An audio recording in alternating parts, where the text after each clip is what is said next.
I do have one huge regret, but before I get into that, is this Nomatic Peter McKinnon 8-liter sling bag actually worked? New York City, the city that never sleeps, and neither does its magic. It's a place where every moment feels like a potential masterpiece waiting to be captured. But here's the thing about masterpieces in New York City. They're fleeting. One minute you're witnessing the perfect photograph or the most amazing piece of video footage, and the next it's gone. And if your camera isn't at the ready, well, you miss out. This was me countless times.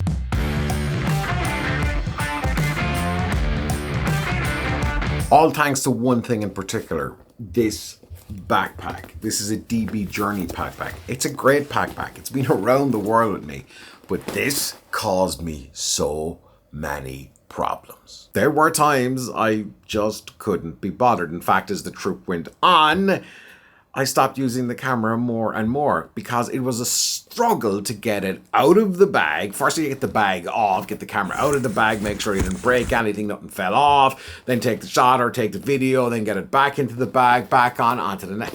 That's really, really cumbersome. Something has to change here. Otherwise, the camera can just stay in the hotel.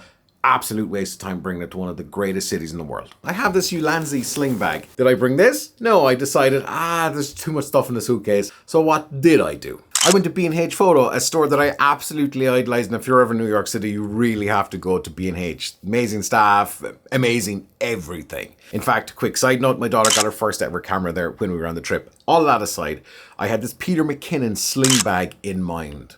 I like Pete. So I'm here with this guy. I have no idea who he is, but he remembered me from the last Power video. Couldn't forget him, man. Sitting front right.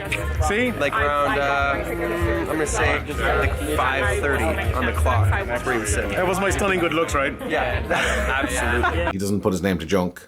Not that I've experienced. I was like, okay, let's take a look at this bag. I had my reservations about the price for a tiny, comparatively speaking, 8-liter bag. I'm going to spend some of that hard-earned holiday money on a small bag. And it was, quite simply put, an absolute game changer, like instantly. The camera was by my side in this sling bag. I could open it, whip out the camera, take whatever I wanted to shoot. Boom. It was really, really one less thing to worry about. So there was no stress. And I'm a big believer in however you can remove stress, what you're actually trying to do, take an amazing video or photograph, then that is a good thing. However, was this thing actually worth the price? Before we get into that, let's take a look at the functionality of this Nomatic Peter McKinnon 8-liter sling. Right, top down shot, this shot. Let's start on the outside of the Nomatic Peter McKinnon bag. We have these mole straps here, and they're kind of on the side. They're also underneath. Now, essentially what these do is these straps here can connect in. By the way, there is one strap comes with the bag. You need two if you want to put a tripod underneath here. So they're about 20 bucks to get the extra ones, which you would think for the price should all be included, but whatever. That's the outside. And we don't have any kind of detachable handles here, but they do kind of move just a tad. Up here is a part that's pretty genius as far as I'm concerned, because what this does, and I'll get into it in a sec, gives you complete flexibility with the bag, and this is probably one of the best features on this Nomatic 8-liter bag that Peter McKinnon has put his name to. So let's open it up. There's nothing else on the outside, right? That's it. It is pretty solid. There is a kind of a very rigid structure on the bag.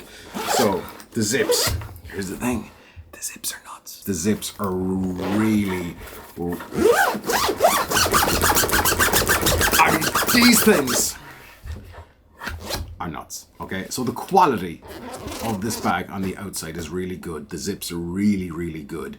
And once we open it up, this is what we've got inside. Over here on the other side, this is where this thing, okay, this is the first thing that you're going to see. This is so simple. This is so genius, it's going to change the game. So when you've got the bag out and it's on your side or on your shoulder or whatever, you can zip them open and close, but this thing just simply put connects here. So anytime you have the camera out, you don't have to open a zipped up bag. You can just, boom. So so easy to use. I gotta say, it just screams quality. Okay, to be honest, I'm not really gone on this color, but that's just me. If you've ever seen Nomatic bags in the past, you know that they've got a pretty good standard of quality. But these bags are no good unless you can actually get a load of gear into it. First up, we've got the Sony ZV-E1. This is the Viltrox 16mm full frame lens, so it's pretty big. We've also got a Freewell filter on here, that infamous magnetic cap. So that goes in pretty straightforward, no problem. Next, can we get another lens? This is another chunky boy. This is an APS-C lens, so it's a little bit smaller. However, it is a 75mm, which means it's very big. This is also a Viltrox lens. So we can get that into the side pocket here, or the side pouch. A microphone, so we could get the mic in on the top here. SD cards. I don't know how many SD cards you guys bring with you.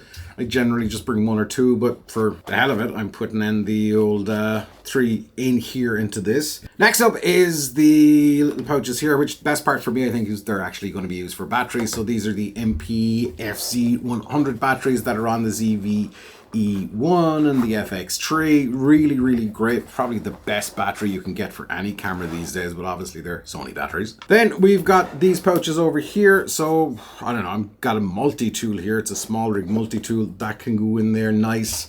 This is practically all I need. So I've got the batteries in there. I've got a pouch free here for something. And we've got this big pocket here as well. So I've also got this PJ Whitec SD card reader. It holds SD cards as well. It's a UHS-2 compatible, so it is super fast. PJ Whitec. That could arguably go in there.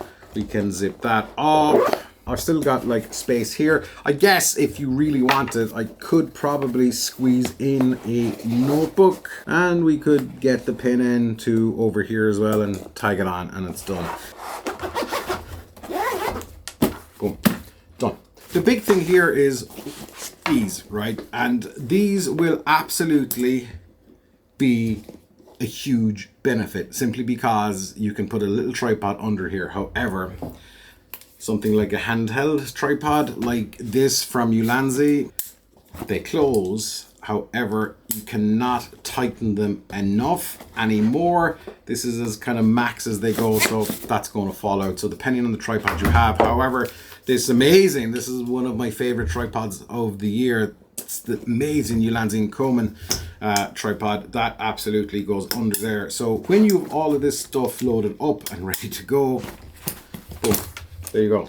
So you can fit a lot. I mean, if we look here, you know, it's not bulging at the seams or anything. I don't know about what gear you need to bring with you, but I've kind of struggled to fill this. I don't really need a notebook in there, but it can go. What about, could you get a drone in here?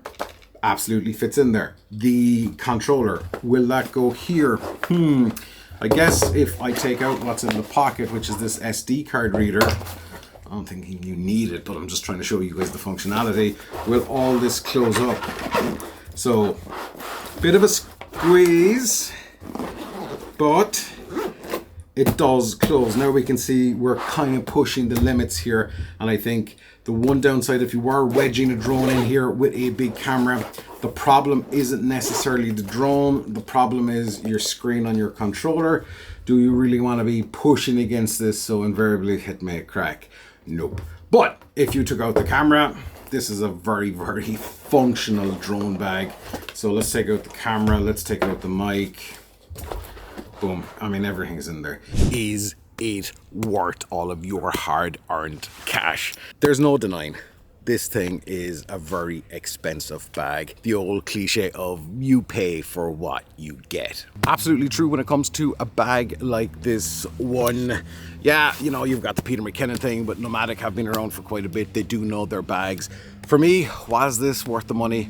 The fact that it kind of rescued the functionality of my camera on the day, and it just made the whole trip just that little bit more enjoyable when it came to using the actual camera. I know what you're saying, I could have got a cheaper bag. That was my decision, but I think for the durability, the construction, the functionality, the clever little touches in this, I think this bag is kind of unsurpassed, really. Now, if you can afford to get this bag, then I think I've given enough info for you guys to make up your own mind Should you not buy this bag if you can't afford it? That's perfectly all right. Of course, get what you can afford. However, will you end up spending the money on something like this anyway? Because the cheaper bags, they won't last as long. This thing feels like it's built like a tank. So in the fact that will you just keep spending money on cheaper sling bags and eventually you'll have surpassed the $200 that this costs and you could have bought this or something equivalent. Anyway, I do have one huge regret.